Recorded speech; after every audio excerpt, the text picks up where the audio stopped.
Educação à distância, mudando realidades.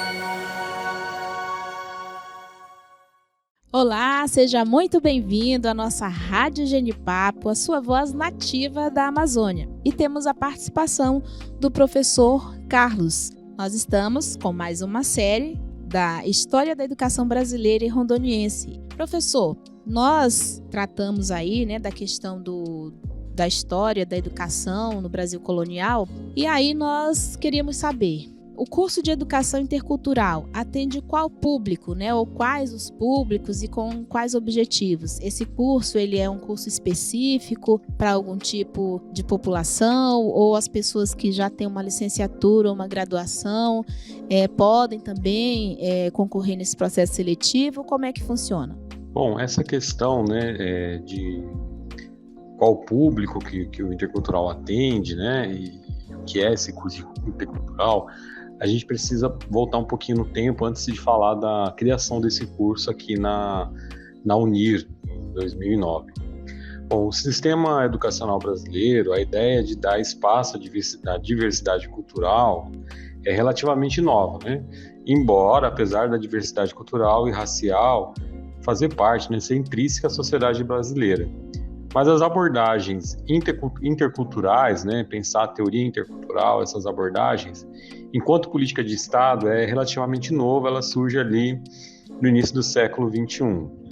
No Brasil, as discussões sobre as situações de grupos marginalizados na escola começam ali na década de 70 e 80, 1970 e 1980, começa sobretudo pelos movimentos sociais, especificamente, assim, com mais força, o movimento afro-brasileiro. Nesses primeiros movimentos, você vai ter um questionamento sobre uma educação que não olha para as comunidades negras no Brasil. Essa discussão ela vai avançando, da sociedade vai avançando, até que você tem alguns marcos legislativos importantes.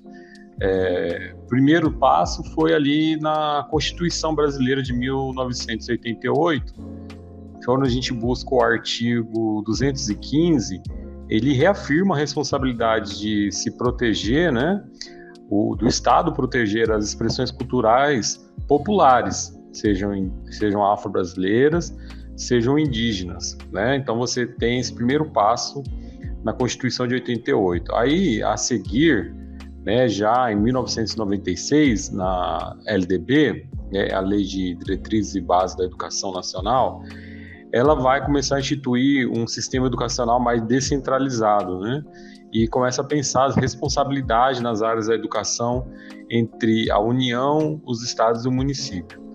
A LDB, ela discute, mesmo que seja de maneira ainda muito inicial, essa questão da diversidade cultural, mas é de forma transversal, E aí quando a gente pensa especificamente nos povos indígenas, o artigo 78 e 79 vai falar de uma educação intercultural, ou uma educação que atenda às características e às necessidades de comunidades indígenas.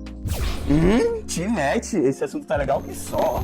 Bom, aí você tem, ao passar do tempo, essas discussões elas vão sendo aprimoradas e avançando, até que você tem um outro marco legislativo em 2003 com a Lei 10.639, que aí ela vai começar a discutir, a questão do ensino de história da cultura africana, afro-brasileira e indígena, sobretudo nos livros didáticos, E aí você vai ter uma revisão, um novo olhar sobre o papel dessas comunidades na formação educacional brasileira, Então aí você tem esse processo evolutivo. Então começa ali, desde os movimentos negros, movimento indígena, lá na década de 70 e 80, vai avançando na Constituição de 88, a LDB de 96, Aí em 2003 você tem marcos regulatórios importantes, né? Aí nesses anos entre 2003 e 2007.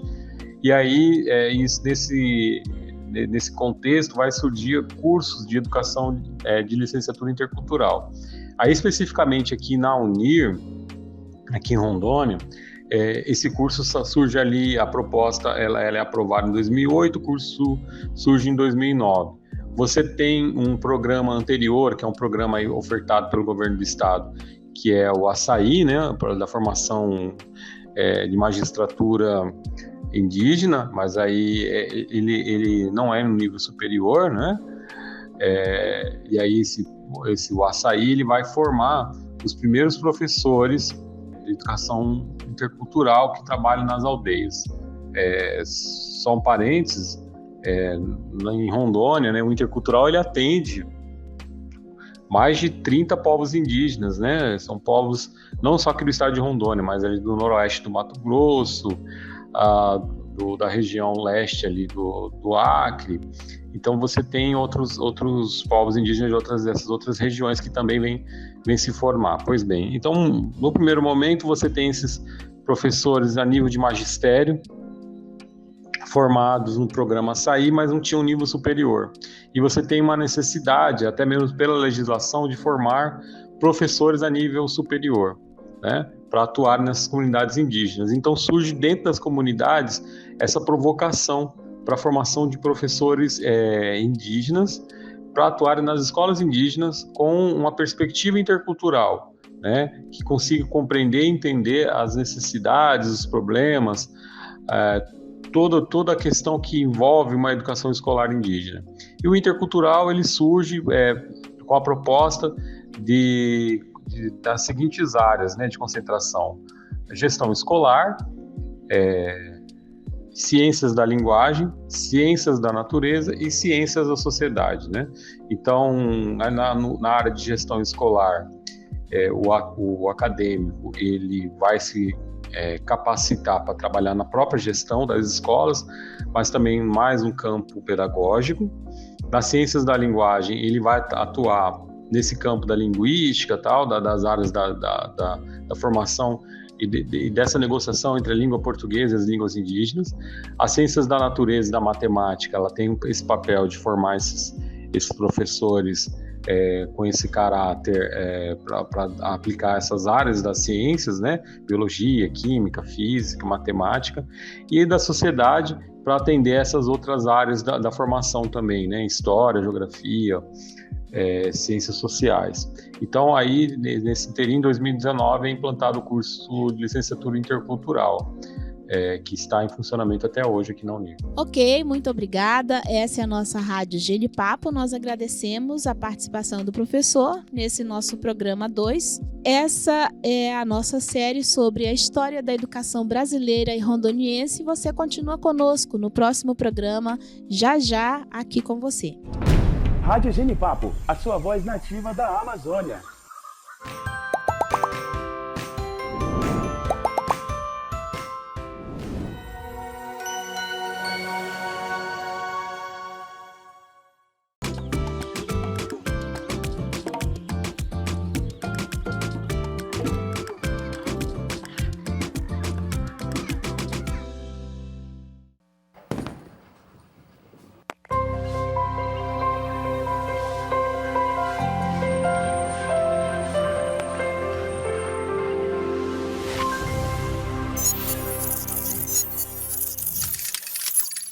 Educação à distância, mudando realidades.